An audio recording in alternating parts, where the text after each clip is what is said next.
Hello friends and welcome to the Southern Mountain Kitchen. Today we're making smothered hamburger steaks.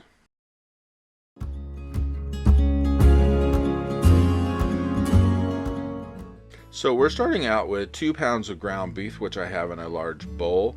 We're going to use this as the base, and we are going to add to this 1/4 cup of Italian breadcrumbs, 2 tablespoons of steak seasoning, and 1 teaspoon of garlic pepper seasoning.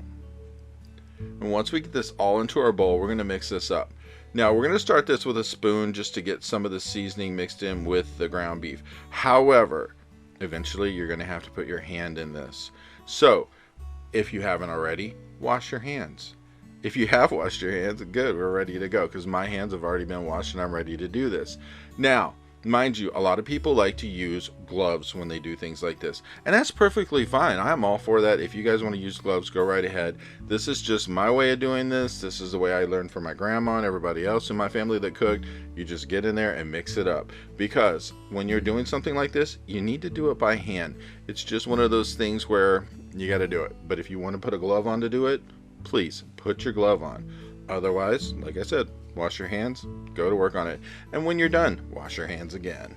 So we're going to shape this into patties, because this is what we're going to do to make our smothered hamburger steaks. So go ahead and make them, and then we're going to set them to the side, and you're going to be able to make several of these out of this, because you realistically can make at least probably 8 of these out of this deal. It depends on how big you make them, because if you make them really large, you might only get about 6. And once we get them shaped, we're going to put them in a pan with probably about 2 tablespoons of like oil, olive oil, whatever you want to use in it. And then we're going to just distribute these around the pan for as many that will fit into it for now. And then we're going to have the temperature come up onto this for at least medium to high heat, because we want to get these really cooking. Now, if these are not cooked completely, when we go to remove them in a little while to actually make everything else that goes in this, just remember these are coming back to the pan later, and they're going to cook for about like 35 minutes in the pan. So if they aren't completely cooked, they will cook later. So on top of this, we're going to add a little bit of seasoning to it, and we want to make sure that we get enough in here to just do like maybe 1/4 teaspoon of garlic powder, salt, and pepper, and just get them coated. And we're going to cook them until they're browning, and then when we get to that point, we're going to go ahead and flip them.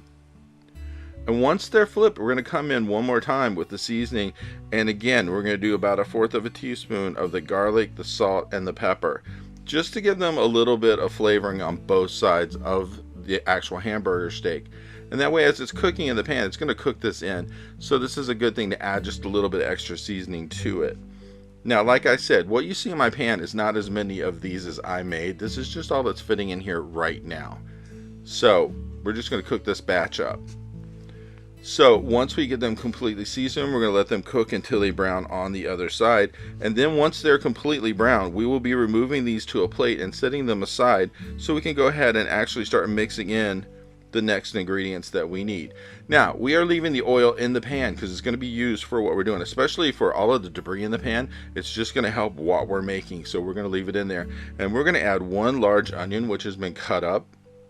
And we want to get this actually into the oil, get it coated, and let this cook for anywhere from maybe like 4 to 5 minutes, because we want it to actually start to cook through, and you're going to get a little bit of a translucent thing going on, and that's what you want.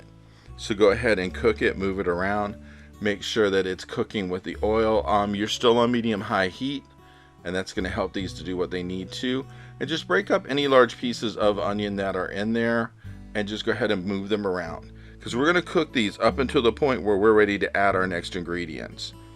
So like I said, it was going to be about 4 to 5 minutes, and then when you get to that point, it's going to look a lot like this. And now we're going to add in 8 ounces of sliced mushrooms. Now, I cut these up earlier so that way they're ready to roll. You can cut these in decent size if you want to. They don't have to be like micro small slices, but don't make them huge. Just kind of go medium sized on them. And once they're in here, we're going to cook this for at least about maybe 3 minutes till they start to cook through as well. And then once we get to a point where they've cooked really well, then we're going to get ready to add some flour to this. Now, I'm adding 1/4 cup of all-purpose flour. I am not putting it all in at once, though. I'm putting in a little bit, mixing it through, and then I'm going to come back and add the rest of it. So just split it in half, and here we go. Here's the rest. And that way, it's easier to get it absorbed into the oil and into everything that's already in the pan. And we're going to let this go for about 2 minutes cooking, because we want to actually cook out some of that flour taste. And 2 minutes should do it. There's enough oil in there. There's enough with the vegetables and everything. They're going to help it cook through, because everything in the pan was already hot. So go ahead and get it mixed up a little bit. And then we're going to add our next step to this. So the next thing we're going to add is a teaspoon of better than bouillon, which this is going to help with the beef flavor, because basically this is just like a pasty bouillon. It doesn't need water added to it to make it do anything, because it's already kind of mixed up, and it's already one of those things where you scoop it out with a spoon and you can drop it straight in. So once we get this to a point where we think everything is cooked through, we're going to go ahead and add that bouillon to it. So the best thing about this is, you get one of these jars of better than bouillon. It lasts forever and it's really great. And this is mine going into the pan. And then once we get that in there, we're also going to add in 1 tablespoon of Worcestershire sauce, because that's going to actually help kick the taste of this. Not really sure what it is about this sauce, but when you put it in with anything that's beef, it just gives it such an amazing added flavor that it's just a killer thing to help out with everything that's going on there. So once this is in, you want to mix it up a bit and get all of that kind of going through the mushrooms and onions and all of that before we add anything else to this. And then we're going to add 2.5 cups of beef broth. Now this is going to help us in the long run, because this is going to help make that gravy that's going to be on our hamburger steaks, because we're smothering these, and this is going to help. So go ahead and mix this through, let it simmer for about a minute, and then we're going to add back in the hamburger steaks to this. Now once they're in, you're going to want to coat them with some of what's in the pan. So if you have a spoon handy, go ahead and take it and just spoon some of the ingredients over top, because we want to get this whole flavor of the mushrooms, the onion, and everything surrounding these hamburger steaks, and let them keep cooking.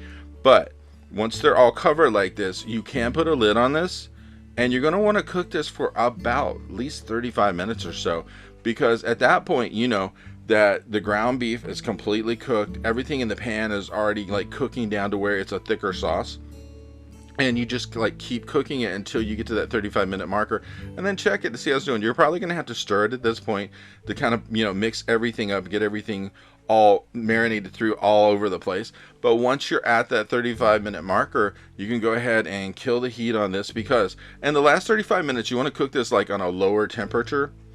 But once it's done, you're ready to serve, and you can add anything to this that you like. I added vegetables to mine, because as you can see on my plate, this is what mine looked like, and it is such a wonderful taste, and it's a pleasure to have this as a meal. I hope you liked this video, and if you did, please like and subscribe. And if you get a chance, check out the Southern Mountain Kitchen website, where you can get a free recipe, check out the cookbooks available from the Southern Mountain Kitchen, and if you'd like to, you could order a cookbook at a discounted price, cheaper than Amazon, with shipping that is also cheaper than Amazon. So if you get a chance, check it out, and I hope you have a great day.